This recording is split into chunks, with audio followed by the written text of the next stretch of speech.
Hey, kia koutou whānau. Welcome back to another edition of Big Hairy News. So good to be with you. Chewy is with us. He's just had to jump out of the room for a couple of quick seconds to check a few things out, to get himself ready and to come back in. Hey, JK. Hey, Asai. Hi, Emma. Hey, Mr. Anderson. Hey, Jezza. Welcome to the roast of Michael Wood. It is going to be a little bit that way tonight, I think. Kia ora, Chewy. Welcome, sir. Hello. Hopefully my microphone's going to behave. Yeah, you've been working. You've been working hard for the last 90 seconds on getting your shit sorted out. So welcome. I was just welcoming everyone. You haven't missed much. Just come on in. Come on and sit right down.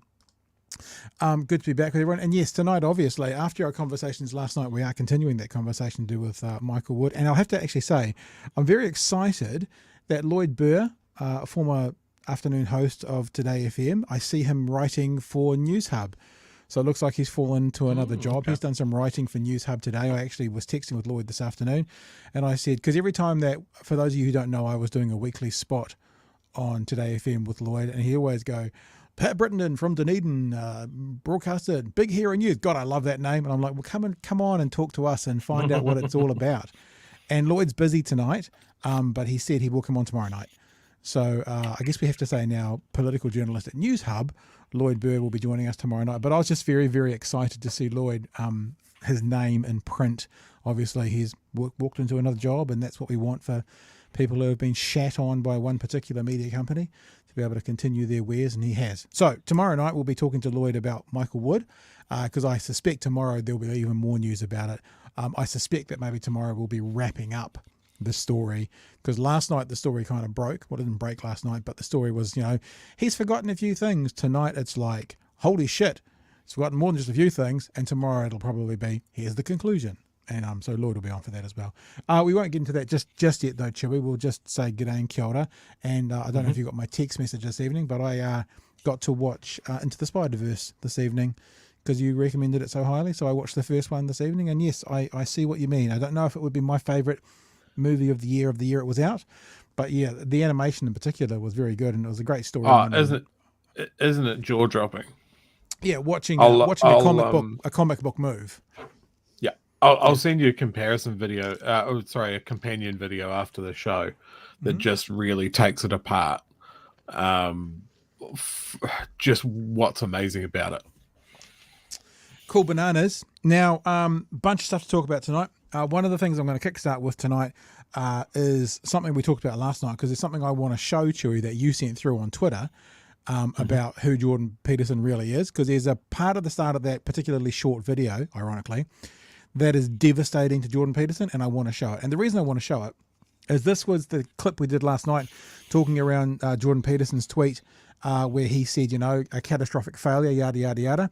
One of the things I was going to highlight about this is I find it kind of hilarious that even though we've laid out very, very clearly in this to do with COVID, and I said in this piece, you can debate the mandates, you can debate the vaccines, you can debate all that stuff, right? That's all up for debate, whether you are pro or con. But what you can't debate is the evidence of thousands more live New Zealanders because of what they did. Now, I look forward to potentially speaking to Mr. Seymour in this election cycle, because he wants to open up the country more quickly. And I will be saying to him, so what you're actively saying is better business, but more dead New Zealanders, because they're the options. Yeah. I'm not going to say it as a critical way, but I'm going to say if we had have opened up sooner, like America or the UK or whatever, we'd have more dead New Zealanders. And that's the choice you're happy to go with. So this is not really a debate, but it's just, I find it fascinating. And I'm not going to scroll down and show because I don't want to give them necessarily any credit or anything. The number of people that were still talking about mandates and vaccines and human rights abuses. And they obviously haven't watched the video, because in the video we say, you can debate all of that stuff, but what you can't debate is the raw data, the numbers that say, based on all the other countries that did it, how well we did in New Zealand saving lives. Now, you might say how poorly we did in having my rights impinged. Fine, that's a debate. We can have that. But all we said last night was lives being saved, and people are still wanting to debate it. It's just a fascinating thing, Joe. It's utterly fascinating. They never watched the video. They never read the articles. Yeah. They never dip their toe in. It is just they've been hitting the same talking points that they get from Telegram or whatever web sewer they hang out in. and they'll just keep hammering the points, and it's just, you can't have a good faith debate with them. It'll just, it's that classic thing of like, don't fight a pig in the mud. He's better at it and he'll enjoy it. And it's just like, yeah, just stay out of it. The rest of the world's moved on. We've still got more Kiwis alive than we would have. Yeah, that's a win. You don't have to win an argument with these people. and look, like I said, I'm happy. I'm not happy to, because it's pointless now. But in theory, debating whether we should have shut down or not, one thing. Debating whether we should have done the vaccine exclusions or not. Debating whether there was mandates or not. They're all debatable. But what's not is the way we did it, even if you disagree with it, saved more lives in other countries. That's it. That's the data shows it. And I know that we always say, remember, your anecdotal evidence may not be representative in the data. Data is cold and calculating and emotionless, and the cold, calculating, emotionless data says far more New Zealanders alive based on how we did it. Now, you might say it's a cold, calculating way we did it. Fine. That's your perspective. That's fine. But it still means more live New Zealanders. It's fascinating. But just to follow on, not to rehash last night's show, is Chewy on one of the I've never heard of Some More News before. I want to show people something. Oh, look at our new frame. Oh, hey, hi Chewy. I want to have a look at this because this is devastating to Jordan Peterson. I never knew this, right? This is all new information to me. We're going to watch 2 minutes of this guy, whoever he is, Some More News, talking about Jordan Peterson, who is claiming an authority. A lot of anti-vaxxers and a lot of, conspiracy theorists talk about an appeal to authority. They say, oh, that's an appeal to authority. You can't do an appeal to authority, meaning you can say such and such said, painting yourself as an expert. But they always say you shouldn't do that. You should just use the facts and the figures and not appeal to authority. Jordan Peterson, when he talks especially about climate in this example, I'll just play it. It's only 2 minutes of it, and this is a nearly 3-hour video. It's a very short video, though. A very short video. Timestamp. Talking about who he is and what qualifications he's got. And that's all I want to play for you. Because after you see this, it kind of, and I've never been someone to just eliminate Jordan Peterson from the conversation based on what other people have said. But this kind of eliminates him from the conversation, in my opinion. Have a listen. I know I said I was a huge Jordan Peterson fan, but maybe I'm thinking of a different guy. I said I had other clips. Can I see one? Let me tell you, as a neuroscientist. Okay, so wait, he's a neuroscientist? I mean, that explains the tuxedo, but that has nothing to do with climate science. Explain yourself or interrupt me with another clip. I'm an evolutionary biologist, by the way, not a political philosopher. All right, hold up. So he's an evolutionary biologist and a neuroscientist, neither of which have anything to do with climate science. Still, that is a lot of degrees, so he must be smart, right? I wonder where he went to school. Wish I could look that up. Oh, you know what? I just remembered that thanks to the miracle of tiny rectangles, I can. Fake typing, and oh, okay. So it looks like he completed his undergraduate degree at Grand Prairie College and the University of Alberta and got a PhD in psychology, and that's it. No mention of neuroscience or evolutionary biology, the two things he's said on camera that he's a doctor of. Peterson went on to be a professor of psychology at Harvard in the 90s. Oh, maybe he met that Will Hunting fellow. That'd be cool. And then a professor at the University of Toronto, where he also teaches psychology. And that's still it. Okay, well, charitably, I think maybe he wasn't necessarily being a weird liar, but was instead saying that he is arguing from the point of view of neuroscience and evolutionary biology. That's a generous interpretation. Also, Will Hunting went to MIT and not Harvard, so they probably didn't meet at all. Also, that was a fictional film. Still, considering there's a D and an octar before his name, it seems easy to assume he's like an expert in those things. Like, if you were a professor, a doctor of psychology, and let's say one of your rules to follow for life is to be precise in your speech, a serious scientist wouldn't flippantly say, let me tell you as a neuroscientist, or I'm an evolutionary biologist. Because you're not. You're a psychologist. You'd say it differently. Not to mention how confidently he speaks, specifically about climate science, which I'm sure you've realized he appears to have absolutely zero academic experience with. I mean, I don't either. I majored in juggling at Piss University. Go fighting kidney stones. So who am I? Devastating. Like, that's devastating. Jordan Peterson is claiming qualifications and doctorates that he doesn't have. Devastating to his credibility, Chewy. Yeah, no, absolutely. I encourage people to look out that video. You can probably watch it in a quick week or two. But it is just savage. It's so funny. And I think it crystallized a few of my sort of thoughts about Peterson when I first saw it when it came out. And it's just he's what's the term? He's a dumb person, smart person.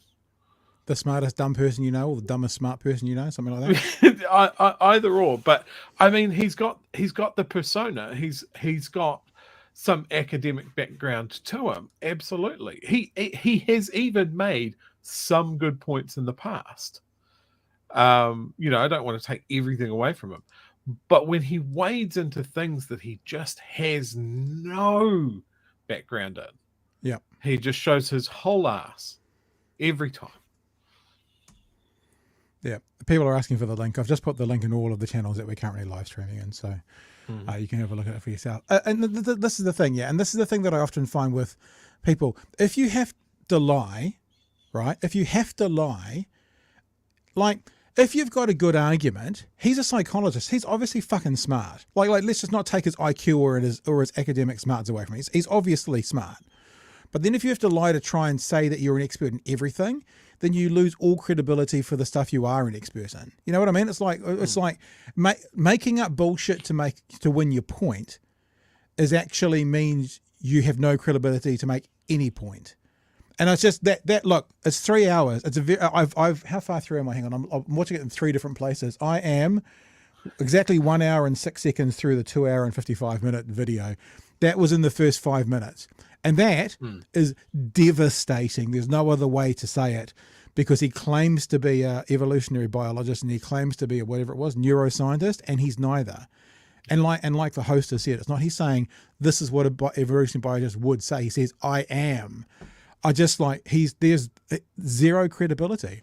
You know, I'm a mechanic. I'll fix your car and I fuck your car up. Oh yeah, I'm not a mechanic. You know, you just zero credibility, Chewy. It's ridiculous. Just because you're good at one thing or an expert in one field, and he very well may be an expert in his field of psychology. Yeah, it doesn't make you a genius in every single field. Yeah, you know, I've had. I'm actually thinking of one particular customer I had who was furious that he couldn't work out how to do this particular thing on his phone. And he just kept on saying to me, he says, I've got a bloody doctorate. I should be able to understand this. And I was like, fantastic. You have a doctorate. You know, you've studied to the pinnacle in one very focused field. It doesn't mean that you should automatically know how to do this obscure thing on your iPhone. Yeah. That's my job. That's what I'm an expert in. That's my nerdy they're not thing handing to out do. doctorates yet, but hopefully. Doctorate and but yeah, when you've got someone that goes, well, I'm smart, so I'm smart at everything. Like, that's just a one-way ticket to a hiding. Yeah, it's shocking, utterly shocking. Like, I'm shocked. I didn't know that, and I'm shocked that he's made those claims of being an expert, a doctor, a scientist, and he's not. Like, he's not. And it just means all credibility is gone, because he's just a liar. And if you're lying about things like that, things also that are so easy to track down and go, hang on, no, you're not. I remember I had a contact once who was calling himself a psychologist on his Twitter bio because he'd studied psychology papers at university. But there's like lawyers have bars, doctors have that thing. You got to actually, there's credentials for that. And I understand what happened was the psychology, whatever they are, body, actually contacted him and said, you're not this, you need to take that off your Twitter bio. So he took it off. I don't know if there's any repercussions from it, but you can't do that kind of stuff. You just can't. Anyway, let's move on to something lighter, like massive amounts of crime in retail. Yeah, that's lighter than Jordan Peterson. Yes. Really, really, really interesting story this morning. It's on. It was on the AM show, and the thing that was most interesting about it is, I think it's the CEO. It'll explain it anyway. The CEO for Foodstuffs in the North Island, and the end of the interview gets asked about why is this crime happening, and I don't want to be ungenerous. I don't want to be selfish, but it feels, and I'm using feeling words here, people, right? So I'm aware that this may not be accurate, but it feels like the AM show didn't quite get the narrative they wanted, so they shut the conversation down. That's what it feels like. Now, this might have been the last 10 seconds of the interview anyway. That's me being more generous. I don't know. But it was really interesting to hear someone who is at the pointy end of retail crime explaining why retail crime is happening in the supermarket, at the very least, based on what was getting stolen. Let's play this conversation for you. Have a listen. Welcome back to AM. It is great to have you with us this morning, 4 away from 7 now. Kiwi supermarkets are fighting back this morning with shocking numbers on threats, intimidation, abusive behaviour, all of this in our grocery stores. Take a look at some of this footage. This is a member of the public coming in, watch this, and assaulting a staff member at a supermarket. This is Foodstuffs, the parent company for Foursquare, New World, Pack and Save. They've reported that retailers, here's a guy walking in with a metal pipe, which he's then going to threaten a staff member with at a Pack and Save. Lovely. And the problem is that retailers have experienced a nearly 40% increase in incidents since last year. This is from February to April this year compared to February, April last year. Foodstuffs North Island CEO Chris Quinn is with us this morning. Chris, good morning. Kia ora, Ron. Honestly, this footage is really hard to watch, Chris. Yeah, look, we needed to do this on behalf of the families and the communities that own our stores and their teams. I think it's really important that we have a fact-based conversation that this is pretty real. I've spent the last 8 weeks on the road visiting all of our regions in the North Island, and you hear the stories and talk to some of the staff on the front line, and it's just not acceptable what's going on out there. That nearly 40% increase in retail crime, that's 3,200 plus incidences between February and April, and that's just what we've reported. And the level of violence, the level of aggression, and the level of, people have been trespassed who have come back in. Nearly over a third of these are repeat offences.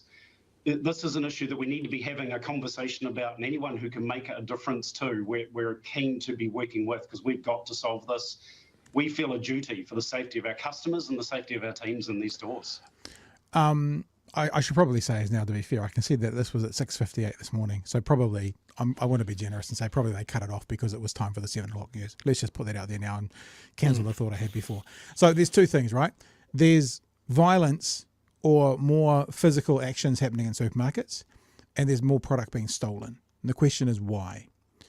And, you're going to get the same olds coming out saying cost of living, government soft on crime, et cetera, et cetera, et cetera. Which I guess that's a conversation to have, but remember, this is the guy at the pointy end. This is the guy who has the data, and he's going to explain that to us in a second. But before we just keep going, sure, you got any thoughts on that initial sort of... I would also like to know, they've shown us 2 acts of violence, and I'm not talking them down at all. They're really serious. But I wonder if any news agency could show us 2 acts of violence from any year that they want caught on camera. And I wonder, when they say there has been an increase, what does it mean? Is it violence like that? Or is it shouty words? What actually is it? Me, I'd like to drill down in the data and figure out what it actually is. Is it, as he said, more stuff being reported? Have they changed the classification system, which is now being ticked off as this is now an incident, whereas previously it wasn't? I don't know. Not saying that that's the case to defend it, but I would like to see the data before making an absolute conclusion. Shall we? Correct me if I'm wrong. We were talking about this the other day with crime stats, that retail crime has been recorded differently or reported to, there's new systems of reporting specifically retail crime, so maybe this is causing a big jump of how it is reported. I've spoken before about how retailers often on the front line at seeing how people are handling pressure, and they haven't been handling pressure well since COVID. People, I've seen it in my own job, people get angrier quicker over smaller things. And then I get to the point that this is Foodstuffs complaining about it. I have 100% sympathy for the workers that have to deal with this, and the very human reaction of how dare you steal from a place that I work, that pays me. But then we had the meta issue of what we've been talking about is how much these supermarkets are just absolutely creaming it. Like, again, absolute sympathy for the workers. I wish they didn't have to put up with this bullshit, and I wish they didn't have to feel like they had to defend the supermarket that is absolutely creaming it. Yeah, I mean, I can separate. It's conflicting. I can separate those two things because I can go. This is in my head. I'm going. This is an example of retail crime. When we get to what's being stolen, I think it's a really good example of who is stealing and what it's being stolen for. He actually explains it. So yeah, that's an interesting angle that I hadn't really thought about before. I guess I'm trying to look at this from just this is a criminal. This is an increase in crime, and the question I now have is why? Like, why is there more violence if that is indeed the case? But I also got to say that on the reporting of crime, this is someone who has been at Foodstuffs or whatever for a very long time. So he's saying it's increasing in their stores as well. So I think we got to take that as read. Let's go on to see what he says about the actual theft now, because I think it's really interesting. It's really interesting to see why we're being told, why he's telling us from the research what's been stolen and why they think it's being stolen. A lot of people will be saying, well, why don't you guys do more about it? Where's your security? And why don't you let your staff actually intervene when someone wanders out with a trolley? That's a terrible so we're doing idea. Everything we can about it. No one's hesitating to spend the money or put in the investment in physical security. So, gates, grates, locks, all those sort of things, and also in personnel security in terms of, we've got more security people in our stores than ever before. The cost of that is rising all of the time because it just has to be invested in to keep our people safe.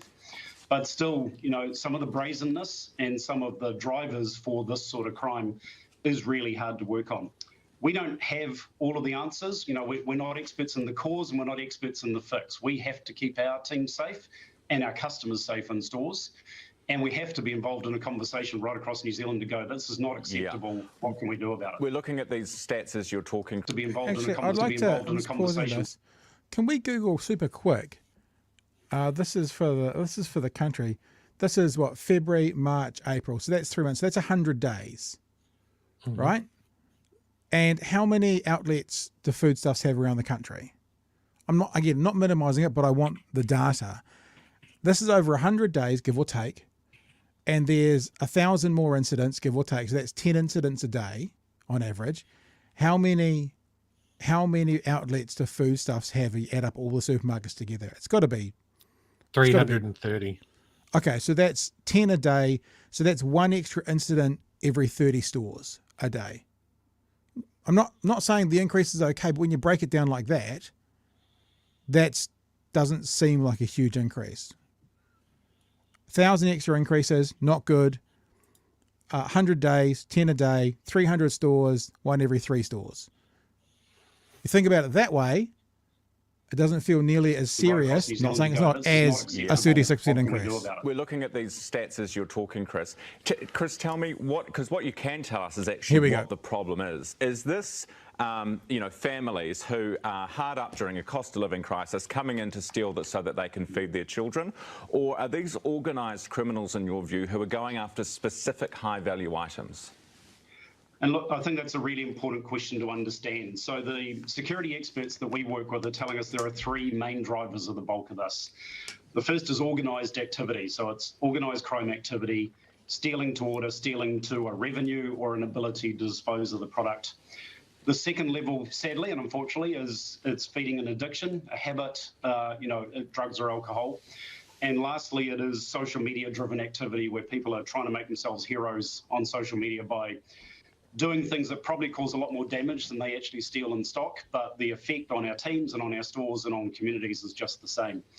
They're the 3 big drivers of what's going on. We're not seeing the theft be about everyday items. It's not about food that people are using to feed a family or, baby nappies and things like that. It's not those things that we're seeing. It is the three main categories I've just described. All right. Thanks very much for your time, Chris. Really. So there you go. And look, I'm going to say again, I'm going to pull back because I see it's 7 o'clock as the time they record. You can't see this behind Chewy's fat head.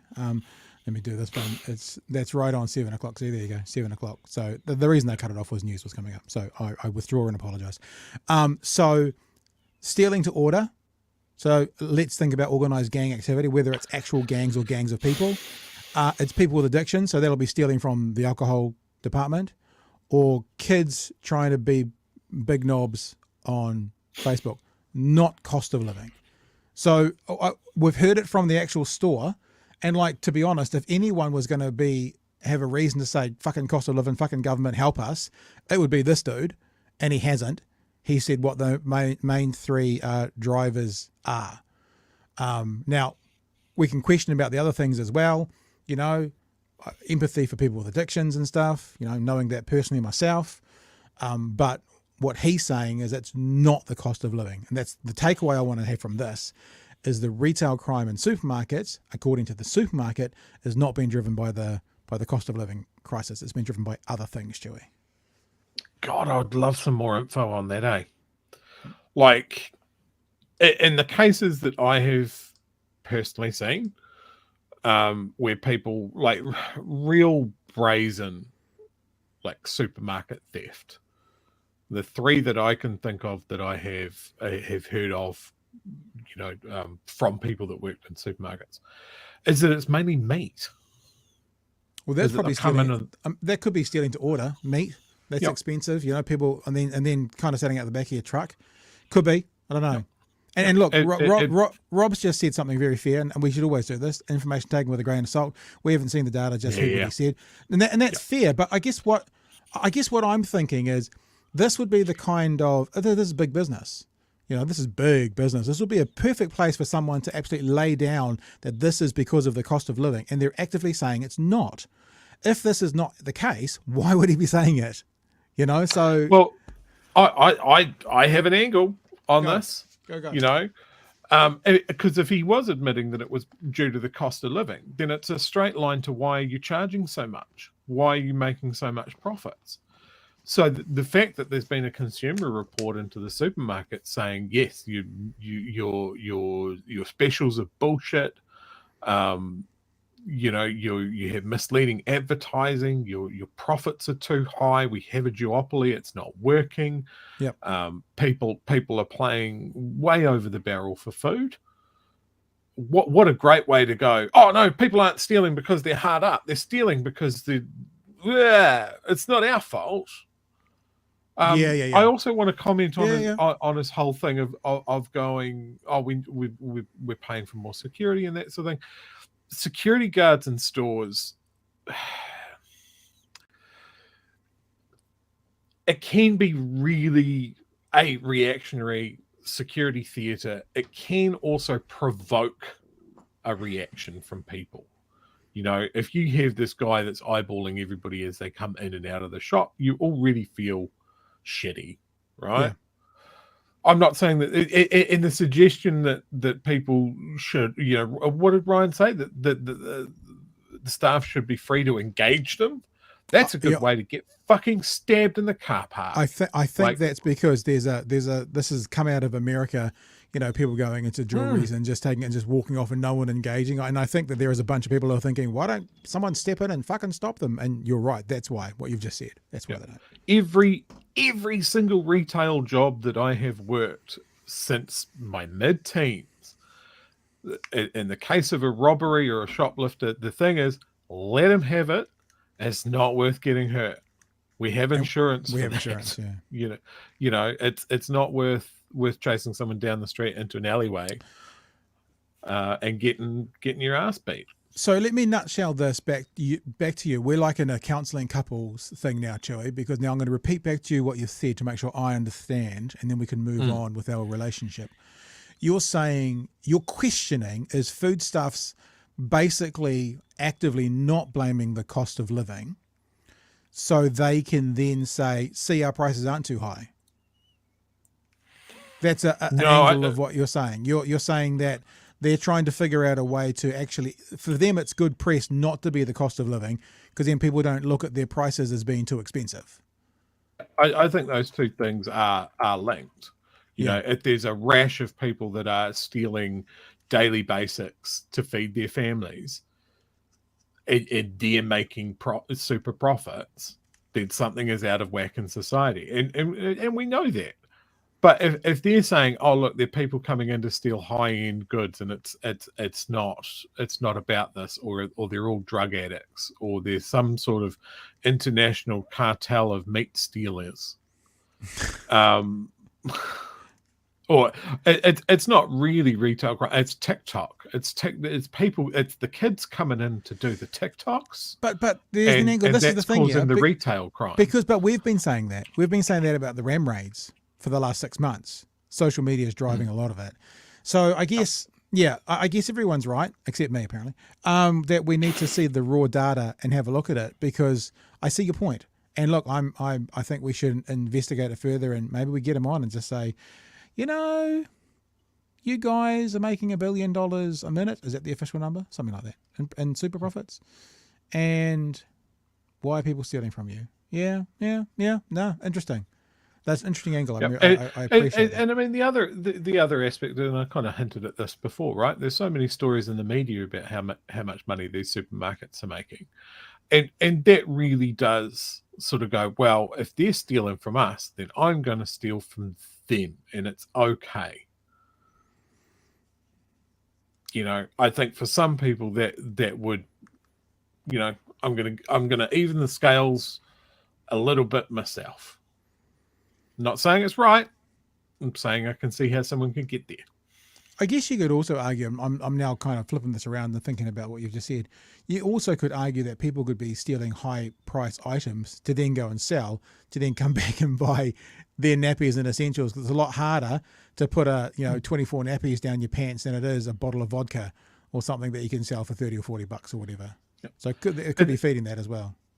Stealing to order can also be like, well, you know, you're looking for someone that hasn't got a record that would get out of a court case if I get caught. You know, if I run in and grab a shopping trolley full of meat and take it to my local mobster, will you give me enough money so I can keep the lights on at home? You know, that would be stealing to order. Yeah. Like, it's just a weird way of phrasing it. Yeah. But John, I think...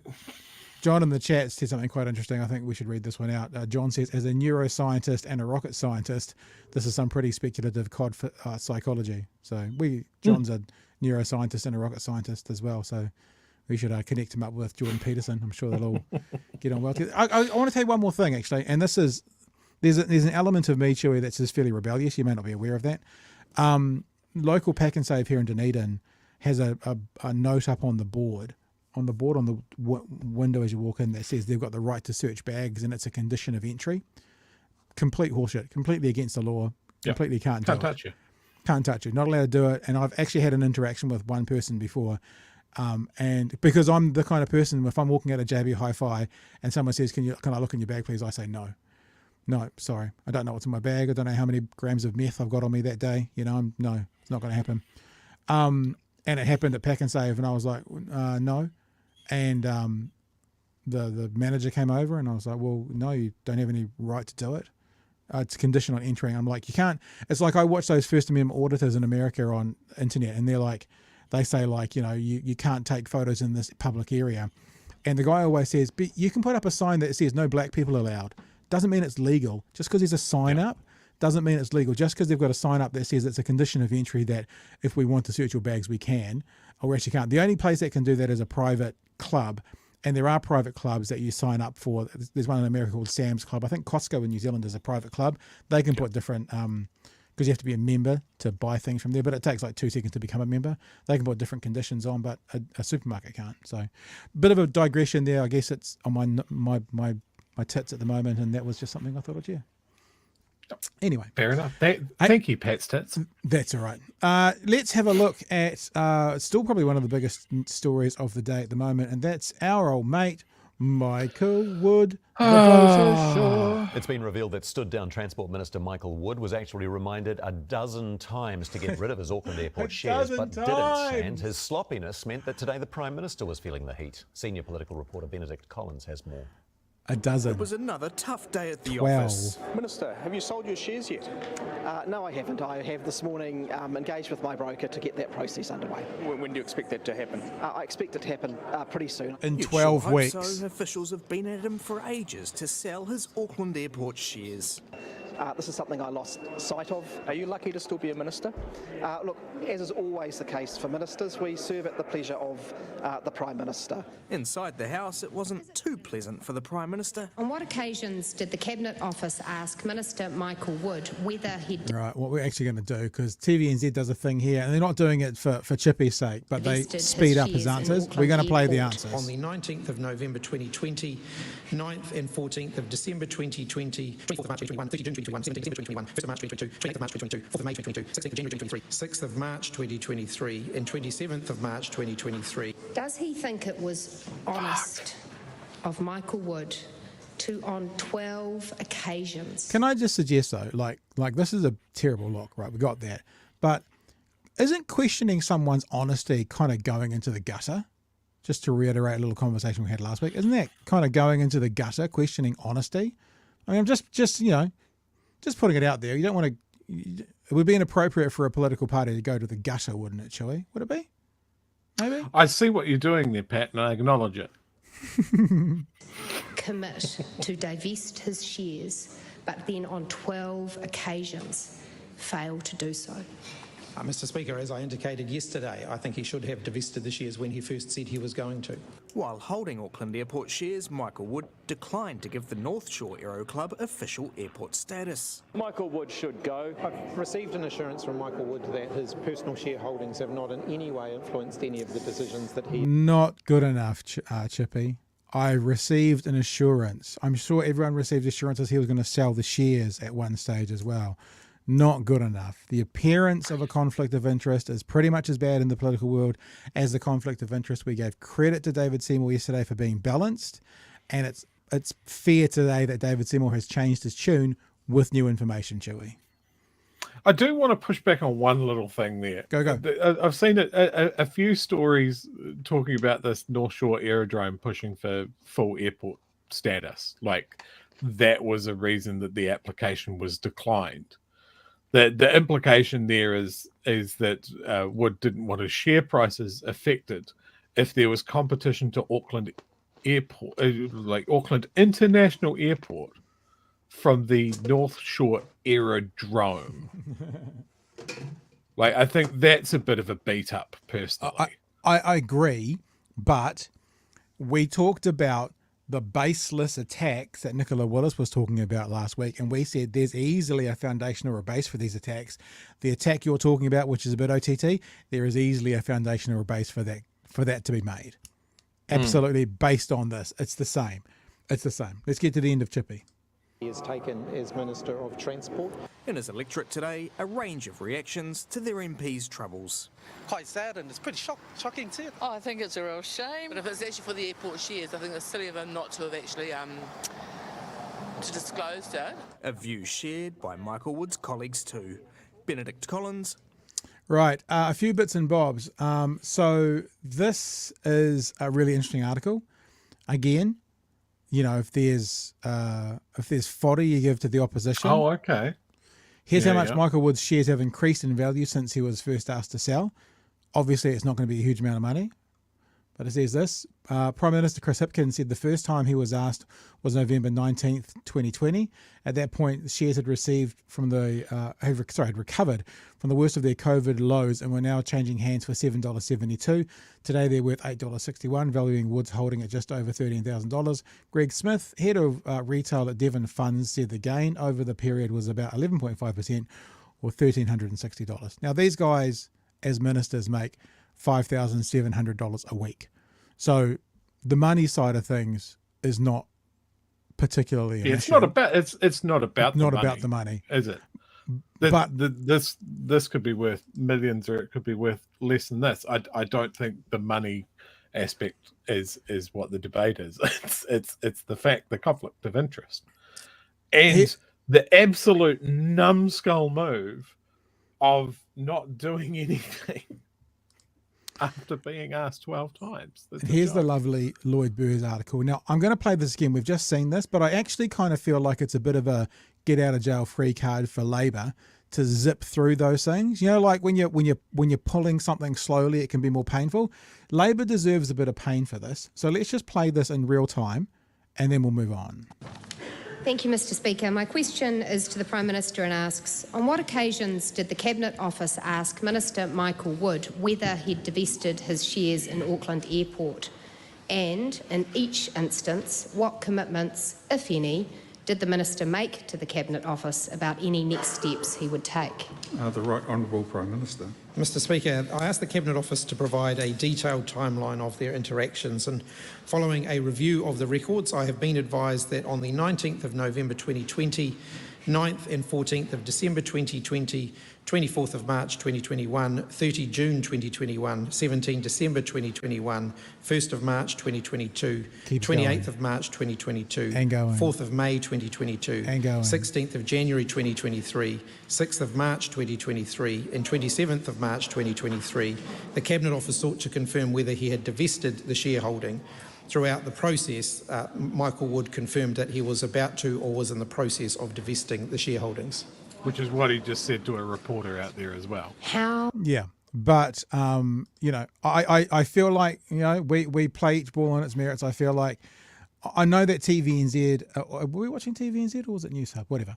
They've got time constraints, etc., etc., etc. But Labor deserves to have that played in real time. They just do, not to be zipped through it because it sounds atrocious. And gosh, I don't know if it's a silly thing to say, but if you're the leader of the Labor Party and anyone put you in a position to have to be embarrassed like this, especially when Chippy went hard nuts at John Key for not declaring his, like for having shares that were a problem. I don't know. Should you just be gone? Or should there be like, sorry guys, we're a no surprises cabinet, zero chances. If you put me in a position to have to backtrack, you're gone. Don't care if you're the best minister in this house, you're gone. Don't know. But that probably wouldn't stop the attacks. I just don't know how they're going to spin. And the other thing is all the information has been taken back off what they were talking about with Luxon and women's health and stuff last week. Like this happened with Uffindale, then Sharma happened. So all the Uffindale information went away and Sharma came out. They had a really good attack line on, you know, the women's health thing last week. That's all gone away because of this fucking idiot. And now, now they've lost the momentum. Yeah, look, from a leadership point of view, right, if you have to stand out there and just do the Parliament equivalent of dropping your trousers and just recite all of that, wouldn't you immediately, once you're out of the chamber, call them up to your office and go, what the fuck? Yeah. Look what you made me do. I want to circle back to the fact that I solved this last night, right? Yes, you did. What a fantastic opportunity if someone had their fucking hat on to go, we here at the Labor Party acknowledge that this is a problem. So all of our MPs are immediately divesting all of our investments en masse right now, and we encourage our colleagues across the House to do the same in the interest of the New Zealand people. It's very good. What say you, National, ACT, the others? No, it's very good. The only thing I would, if you were wanting to announce it as the politician and I was your advisor, I wouldn't say all investments because I think it's unrealistic for property and stuff. I'd say all shares. No, property is a red line, man. We have a property problem in New Zealand and was had it for decades. And the people that have made making choices about tax and property have property up to their fucking eyeballs. Well, you and I will disagree on that. I hope this is not too much of a falling out and we're never going to be back again. You can have your family home and you can have your office in Wellington. And your batch. And that is it. No batch? All right, maybe a batch. Maybe a small holiday home, a modest holiday home. I was thinking with an about outside this. toilet only. If it's got an inside toilet, you're too bougie. They're the best You kind pay of tax on it. They're the best kind of batches, bro. I was thinking about this last night, Joey. After we'd finished, I couldn't sleep because I was thinking about you. You were on my mind. You are always on my mind. I'm sorry about that. That's all right, mate. Living rent free. And I just thought, in an ideal world, if you couldn't have any investments at all, and look, I'm on board with the concept around shares and stuff, but if you couldn't have anything, who would you get to be an MP? Like, yes, you wouldn't get the rich pricks.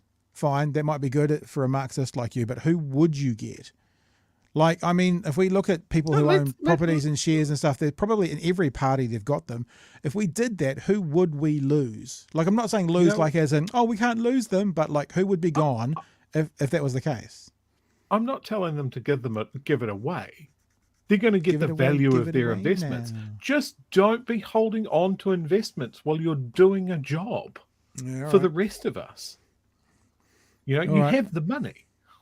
Look, this is the kind of thing. Let me just say, this very clearly, and I'm not saying this is a pitch for cash, but if we had that kind of funding behind us that some of these internet groups have right now, what I'd be doing tomorrow morning is I'd be engaging with a research company to go and survey all of the politicians as to what investment they have, like whether it's shares or that kind of stuff, and asking that question.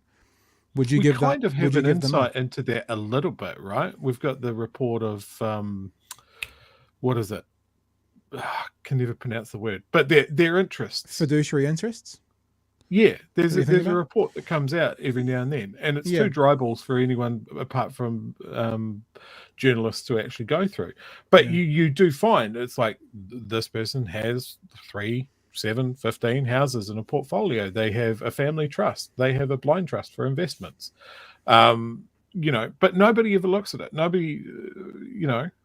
Otherwise, this has been picked up. But every time that there's a government, there's another scandal like this, that someone forgot that they had 100,000 shares in Transrail, or they forgot that they had shares in the airport, despite someone basically knocking on their door every second week going, hey, bud, have you sold those? It's a bad look.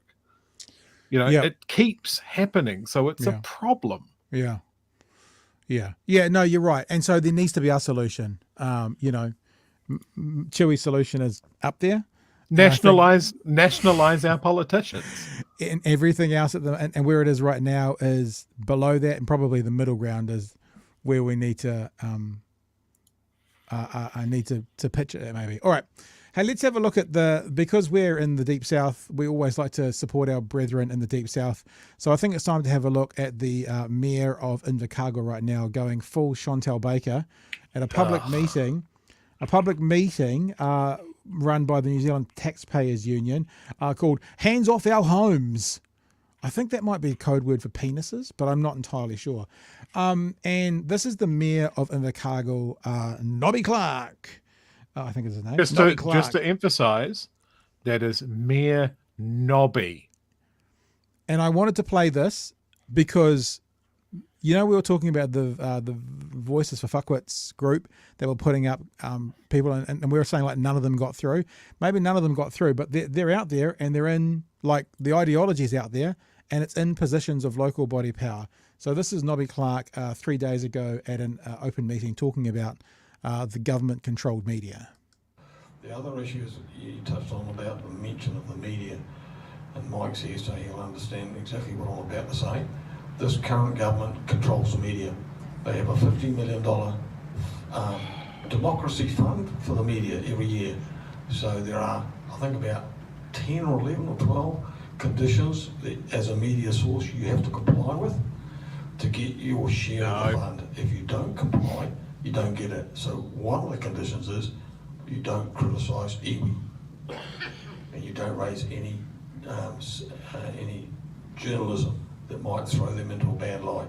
So as an example, when we had the vaccine rollout, and Mike's going to close his ears at the moment, when we had the vaccine rollout, there was little information to tell us how well iwi picked up the vaccines. In fact, they were diabolical, but very little media, because the media was scared of losing their share of that fund. And I've had the editors tell me that. So, name them. The Stalin flag on top of the tank. There's an element of truth in that, because he who controls the media controls what we hear. There you go. So I wanted to play that, and the other thing I want to do is just to remind people that this is the same Invercargill mayor who was unapologetic for using the N-word, and then when News Hub interviewed him, used it again and again and again in their interview to explain himself away. Does poetic expression override some of our society norms? So you've got to close your ears if you've got a sensitive mind now. Speaking at an Arts Foundation event. But if we have art or poetry that uses words like queer, the bitch, which we've heard recently, is that beyond our tolerance? He's referring. So that's the mayor of Invercargill. People of Invercargill voted him in. He's been duly elected, and I saw this today, and I just thought, I just feel like highlighting that tonight, Chewy, and listening to your calls. I might just, your words there. I might just sit back and just throw the ball to you, Chewy, and say, what would you like to say to that? The people of Invercargill didn't have a lot of choice, did they? They had Tim Shebolt, who was just declining rapidly. Actually, just pause. Who I think's gone into hospital today. Yeah, I think I saw he's gone into hospital today. I wouldn't be surprised at that. Yeah. But that was just a man that hung on to that job. Yep. For way too long, which is something else that we've discussed. That your next best choice was someone called Nobby. Like that should automatically just disqualify you from politics. Your name's Nobby. But yeah, he keeps on doing this, and we've had multiple. Well, what was the other scandal we had from Invercargill? It was the Old Boys Network and sexual harassment as well, and Nobby rode in to try and hush it all up. Which is very old school of someone called Nobby. And then we're just seeing some really Nobby attitudes to things that Nobby doesn't know much about. Like he what was he saying? That iwi's vaccine uptake was diabolical? He was saying you're not allowed to criticise iwi if you want to take the public interest. Yeah, but he specifically said that the media couldn't report that the uptake of vaccines in iwi was diabolical, despite the fact that Māori Health Authority and marae groups and regional Māori health focused groups were screaming out for more assistance to get their communities vaccinated. I remember them talking, it's like people weren't engaging with the district health boards, and these Māori health groups were going, give us the vaccine and we will go door to door. And it worked. So to have this retelling, which is not based on anything, like everything he was saying to that group who applauded him, and while Jordan from the Taxpayers Union sat grinning at the table behind him, it's infuriating. Much like we do an elected mayor. Much like we do a lot of the time, we watch some of this tripe, so you don't have to. I watched maybe half an hour of that today to find the clip. At one stage he said, I look out in the crowd and see the average ages, and he goes, this is a quote now, he goes, I'll be generous, 60s, and he went on. So it's exactly the whole local body vibe that you get at everything. And this is, make it 16. This is one of the reasons. If you give young people the opportunity to vote, I think that they will turn out. They will turn out to start off with. At least it might become, in 5 elections they might get a bit sick of it and they might not be quite so keen, but you probably see a very large uptake for the next 3 or 4 elections. But every one of these meetings is talking to the choir as well, right? Yeah. One of the things that I want to keep my ear to the ground in is go to these meetings that I would avoid like the plague automatically. Like if National's holding a town hall here in Dunedin, I'm going to go. Cool. If ACT has one, cool. If Taxpayers Union has one, awesome. This guy Julian Batchelor is going around the country. You better believe I signed up for his mailing list. I think Julian Batchelor put the cunt in country, didn't he? I'm not sure about that, but I think maybe he absolutely did. All right. So yeah, I do encourage people to engage with these meetings because I'm sick of seeing these dusty old fucks all clap themselves on the back and go, see, everybody agrees with us. We speak for New Zealand. We were talking last night about this conversation we're going to have right now. If you follow me on Twitter, you might have seen this from today. This is a little clip from the stuff we're going to talk about now. The podcast is called, I can never remember the name of it. The working group. It's a big, massive sign there. And this is, I talked about this last night. This is our mate Simon Wilson sitting next to David Seymour there, and this is the tweet. I loved watching Simon Wilson bounce with anticipation last night, like a coiled spring, ready to release on David Seymour as he patiently waited his turn to continue fighting the bullshit. And I said, we'll talk more about this tonight. I don't like that phrase, Pat. What's that? Waiting to release on David Seymour. You ready for this though? I want to use an edit on that one. This is only 40 seconds or so, and this will show you the bouncing I'm talking about. You can see he's actually going, I need to get in, I need to get into this conversation. You watching? Here we go. Well, if you were at our conference today, you would have seen 3 Maori on stage. Simon on the left, people who don't know him. And Nicole McKee, all Ngāpuhi, who actually believe that the way the treaty should be interpreted is what it actually says. Ngā tikanga Let me in, he's saying, I really take issue with your question, because you assume that 16.5% of people who are Maori all speak with one voice. Well, there were 3 on one stage who don't have that view. The idea that all Maori people think the same is exactly the sort of racism that we're opposed to. The idea that all Maori people think the same is exactly the sort of racism that we're opposed to. There are Maori and Pakeha. So anyway, we'll just play that so much of the clip we need to play. But let's get into this conversation from last night. Well, it was on the working group last night. So there's a couple of really fascinating things about this conversation.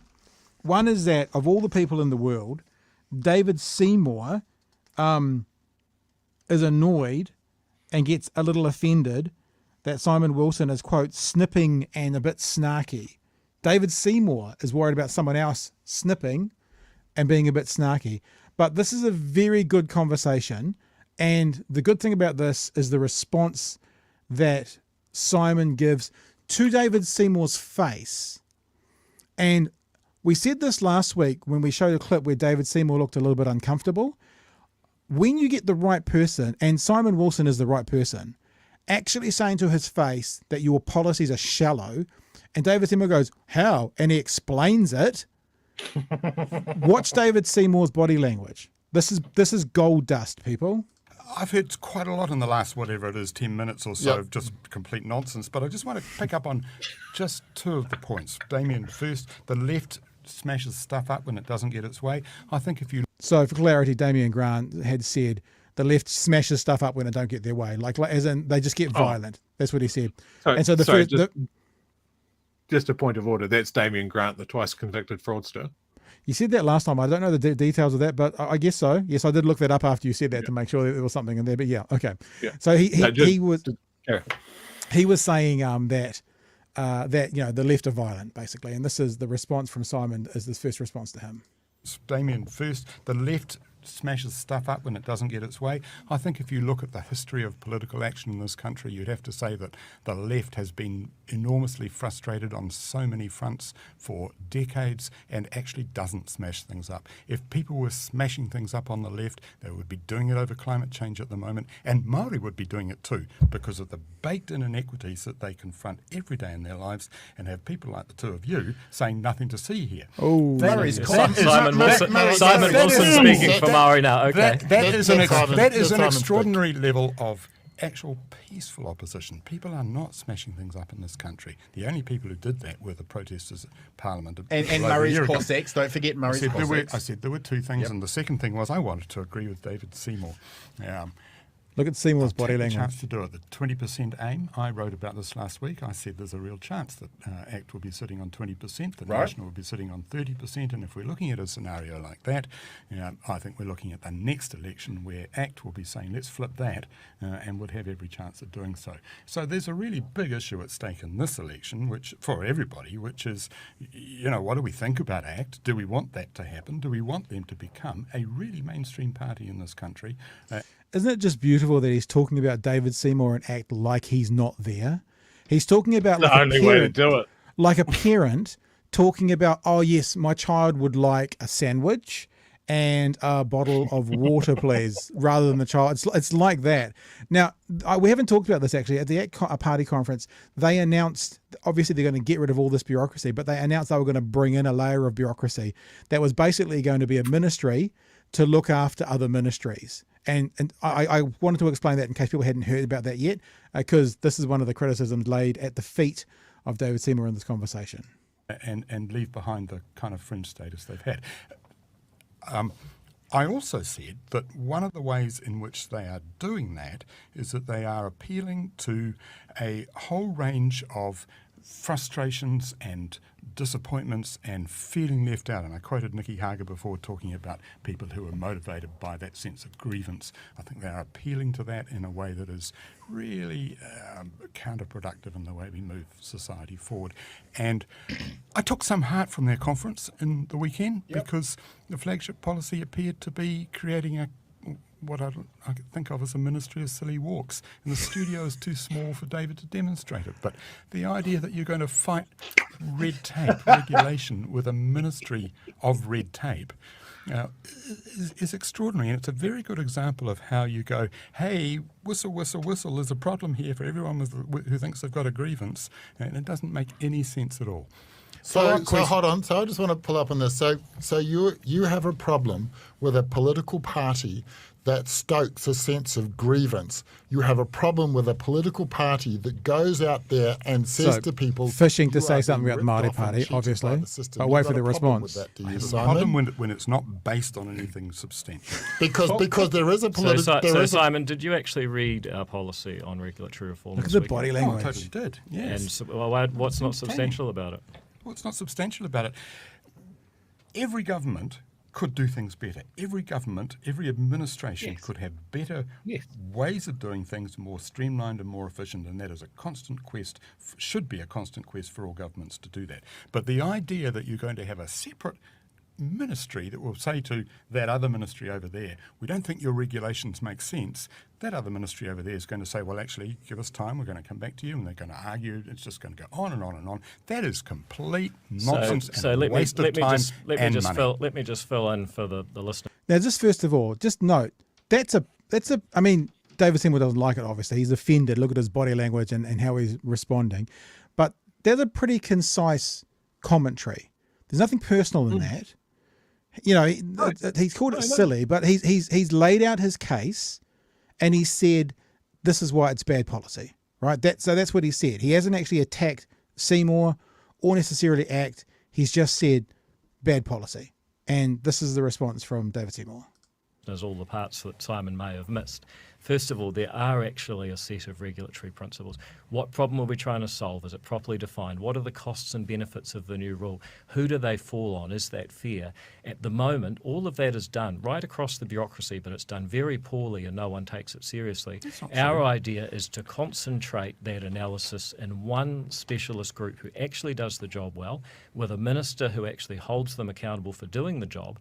And the next part of it is that with those principles established, with the infrastructure to assess rules and regulations, the ACT Party says, well, this is a line in the sand. You know, we're not going to vote for stuff that doesn't pass the sniff test. You're still cutting the 5 ministries and the Human Rights Commission? Yeah, absolutely. So what he's saying is the current system set up under human beings is not working, and it's bureaucratic nightmare. We're going to set up a new system under human beings that's going to work. That's what he's saying. And he's saying it's going to work because we're going to set it up. The other system that's been set up for time immemorial doesn't work. Humans are failures, but our humans that we're going to employ and we're going to put in place, they're not going to be failures. Because how is a governing body going to be any different from the current governing body? You know? Yeah. I've just personally, I've never seen David Seymour look less happy to be somewhere than he is right here. Yeah. I mean, I think this is the problem with a lot of politicians that only speak to people that agree with them. Is this is a shit policy, and someone's just going, I've had a look at it. It's shit, and here are the reasons why it's shit, and you should feel bad. And David Seymour is definitely at this place, verifiably feeling bad about it. We're going to wrap this part up. There's a couple more minutes to go on this one clip, or maybe only a minute and a half. And Simon Wilson does something brilliantly where he actually spells out how good bureaucrats are at their job and what regulations are important for. And then I've got one more clip to play for you after this. And listen out. Just listen out to Simon Wilson carefully. You tell me at the end of this if you think he's been a little bit mean, as in a bit personal. Because when someone says snipping and sniping and snarky and that kind of stuff, it sounds like you're going, well, you're being a bit mean to me. I don't know, what was that phrase? You're getting into the gutter. I haven't heard it yet, But let's just keep listening. Do all that, but keep put in a new Ministry of Regulation. It is not true. It is not true to say that most regulations are administered poorly, that our public servants and our local body public servants do a bad job and don't run things. Well, you got to get out in the real world, mate. Our buildings don't fall down. Our restaurants don't habitually poison people. We have people living in motels because in a country that is completely uninhabited, it is so expensive to do anything at all. We have people living in motels because property prices are so high, and that has distorted the whole market. And we have had decades of underinvestment and why is that? in social housing, because around consenting, around building infrastructure, around building buildings. Houses. Yeah, well, we haven't built enough houses. Who owns them is not really important. It's the overall supply that defines the price. So, Simon, you should want this. You should want to be asking, why is it that housing's so unaffordable? Why are there not enough houses in a country that's practically empty? Why are people living in motels? I do want so to. Rather than sitting there and sniping and being snarky, you should actually be getting behind better policy and trying to understand what we're saying. I do want, because I think people want more conversation about how we solve problems rather than the snippy, snarky. I do want more streamlined consenting processes. Oh, okay. I've written about this often. We're showing a way that could be achieved. I don't believe setting up a new ministry to do it is anything Simon, we just explained exactly how and why. Chewy, your thoughts, sir? I've got another clip, by the way, but for now, your thoughts. As the kids say, get wrecked, David Seymour. Get wrecked. You scrub. You got owned. Now you're getting salty. Have a tantrum. The body language was spectacular, though, wasn't it? Wasn't the body language like this? He was like I've seen him more relaxed around Chloe, and that's saying something. I mean, look, he's still. This is the, it's like. I mean, I know that body. He wouldn't even look at him. No. It was like, no, you're not here. I want to acknowledge you. I want to play one more clip. It's only a couple of minutes. Now, unfortunately, the host, and we do this sometimes, completely gets in the way of this conversation, and goes on to start talking about. I wrote it down. Start asking, like, who's a better leader, Darth Vader or Wayne Brown, and ask these ridiculous questions, and is ACT ready to offer an apology from Rodney Hyde? Now, I've cut all that out because a conversation started, then there was 4 minutes of bullshit in the minute, then the conversation finished. So you'll see where I faded out and faded in the conversation, because what happens here is they start talking about the floods in Auckland, and of course, that's to do with bureaucrats and public servants and people doing work and clearing drains, and the point gets made that actually all these people that Wayne Brown wants to fire or is going to get rid of are all of those people who get called up when the drains get blocked, and are actually the places where the drains worked in Auckland were places where there was good public planning, good city workers making sure that there was new developments that could drain water away. And the places that there was flooding was old places that weren't serviced well by public servants, et cetera, et cetera. So it's just a little good example. And there's kind of 2 60-second parts of this that they are slammed together, where you'll hear the conversation continue and you'll hear the point that Simon makes towards the end of it. Let's just get to the end of the clips. This is the thing about Wayne Brown. People look at what he says and go, gosh, he's doing a good job because that's what he says. Wayne Brown isn't doing those things. He's doing very little of them. In his defence, he's been sidetracked by enormous wild weather storms, and they've preoccupied some of his time. But you look at the way he dealt to the bureaucracy in the wake of that storm. They screwed him round. He got a report. He stuffed them, and he put them in their place, and that is absolutely what is needed to happen at Auckland Council. We don't know if he put them in their place yet, but you're quite right. He got an independent report that exposed the whole of the follow-up question to David. Follow-up question to David. So before everyone beats up on poor old Wayne, as he did say, nobody died from a lack of empathy. The proof in the pudding. Well, that is absolutely true. But the proof in the pudding will be. I mean, he can't be responsible for that. I don't think. The proof in the pudding will be. Now, just note the balance of Simon Wilson, right? Seymour just said he can't be blamed for those people dying, and Simon Wilson went, "That's true." Like, this is a journalist. This is what journalists look like. He's an opinion piece writer. He's a writer and stuff, but he is someone When we grow up here, we want to be like Simon Wilson, at least with his balance and his position and his knowledge, because this is a masterclass in how to talk calmly, accurately, and directly to bullshit ideas and bullshit stories. In the question of whether or not we see improvements in infrastructure, because I've done a survey of Epsom constituents, and what's very clear is the people who got flooded were also the people who knew about problems on their street, who'd complained to the council before about problems on the street. So are we going to see the sucker trucks back? Are we going to see the gravel out of the drains? Are we going to see the capacity increased where intensification's happening so this doesn't have to happen again? Because many parts of Auckland drained perfectly well. So forget the idea that this is all too rainy and there's nothing that can be done. Things can be done, and I want to see what his response is. Not owning airport shares, clearing the drains. Simon. Let's just cut right to the chase on this. The parts of Auckland that performed well in those storms are the parts that all those woke public servants who have nothing better to do with their time except talk among themselves and waste money made sure were housing developments where there was proper drainage. They made sure that the water would flow into parks and flood the parks and then dissipate into the ground. They made sure that the drains and the culverts were big enough. Can I just point out as well, at the moment, and maybe again because of the angle we've got, you may not be able to see it, David Seymour just texting on his phone during this conversation. See that? He's just picked up his phone. He's just on his phone texting in the middle of this conversation. Flow into parks and flood the parks and then dissipate into the ground. They made sure that the drains and the culverts were big enough, that the roads and the swales beside the roads, which is the green areas. Yep. Yeah. They made sure all of that was highly functional. This is the people, some of whom are now losing their jobs at council, and these are the people who generally get sneered at because they're just wasting money. Matthew Hooton was sneering. Actually, they have done a very good job.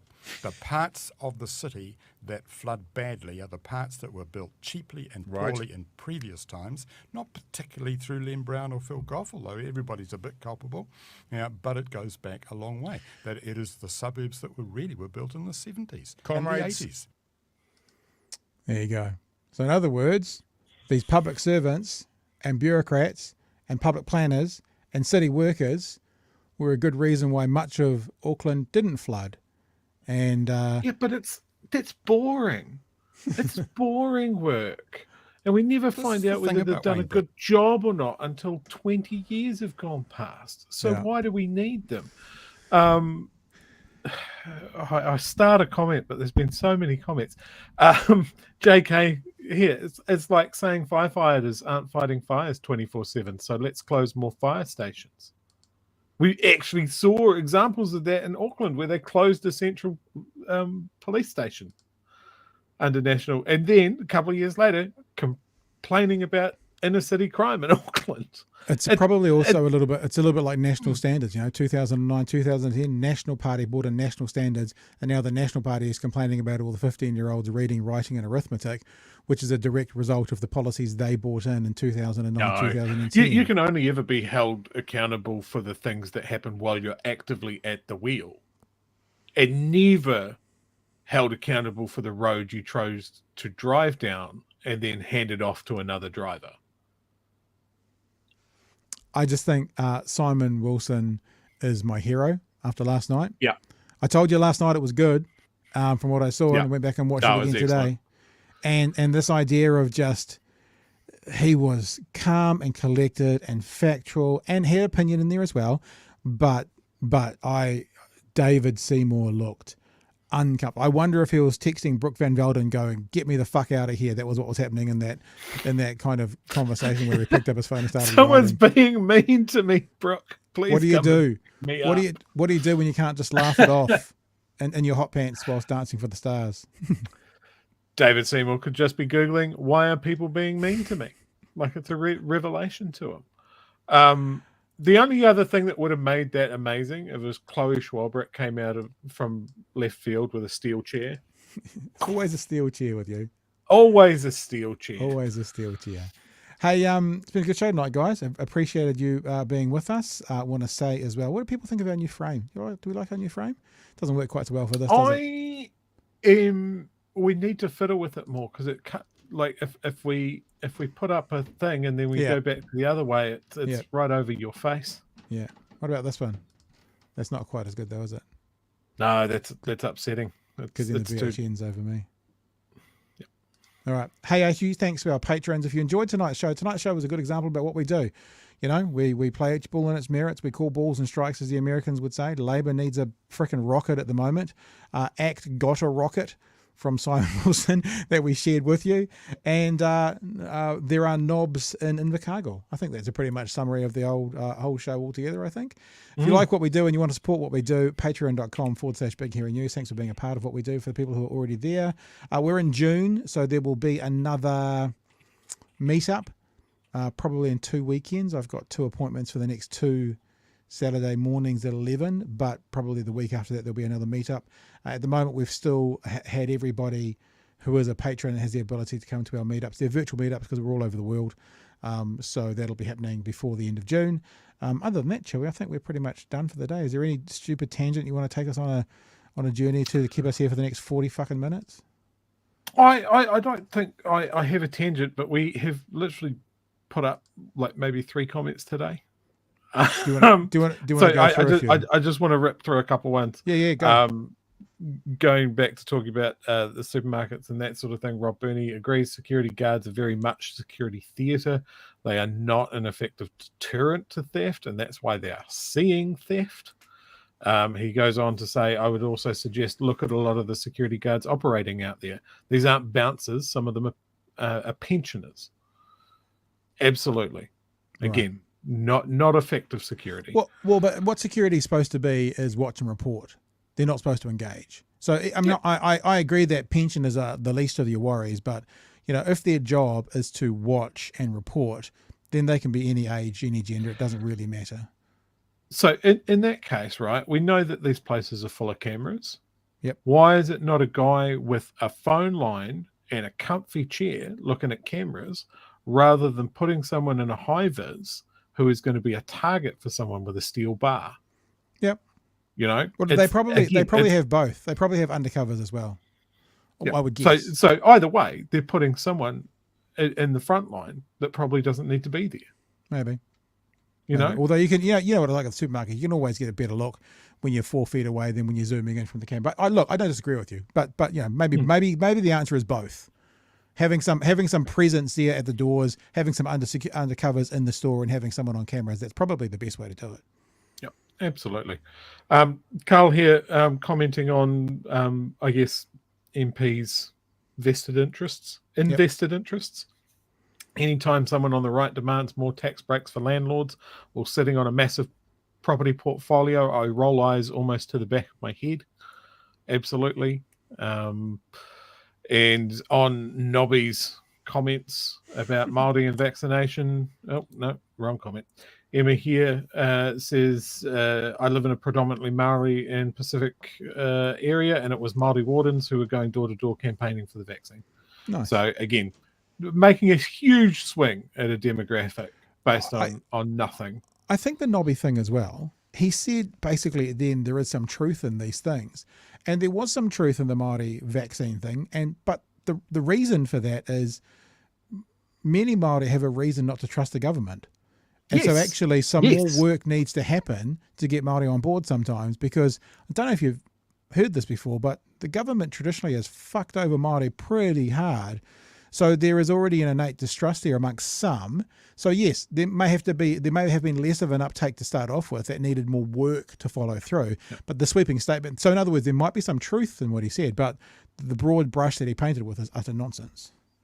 And remember that when it comes up that Māori don't deserve any more input into health, the DHBs and the health systems. Yeah, that it's somehow racist for them to get a greater say in a system that has historically failed them at every step. Yeah. Nothing to think on. All right. Hey, it's been a good one tonight. Thanks, team. What day is it today? Wednesday. So tomorrow night's Thursday. It is Wednesday, my dudes. So we will catch you Thursday night for another edition of Big Hairy News from 9 p.m. Thanks for being with us tonight. We want to see you all back here again tomorrow night from 9 o'clock. And until then, be safe. Oh, and hopefully Lloyd Boyer hopefully Lloyd Burr with us tomorrow night talking about. Yeah, I've done that. Post the link for the interview. Yeah, I did that at the interview. I'm assuming the interview. What interview? Are we talking about? I would imagine the maybe the working group thing. Ah, right. Sorry. Well, you can just look up working group on YouTube. All right, we'll do that as well. We'll put it in the chat. But it'll be it won't be in the live chat. It'll be in the main chat afterwards. I'll just put it in the description. I'll do it after the show. I'll put it in the description for YouTube. That is. So if you're not watching us on YouTube and you want to see it, then head to the YouTube page and like and subscribe while you're there. All right, guys. We'll see you tomorrow night from 9 p.m. for another edition. Lloyd Burr is likely to be joining us to talk about Michael Wood and other stories on the way as well. Be safe, everybody. We'll catch you from tomorrow at 9. Hooroo.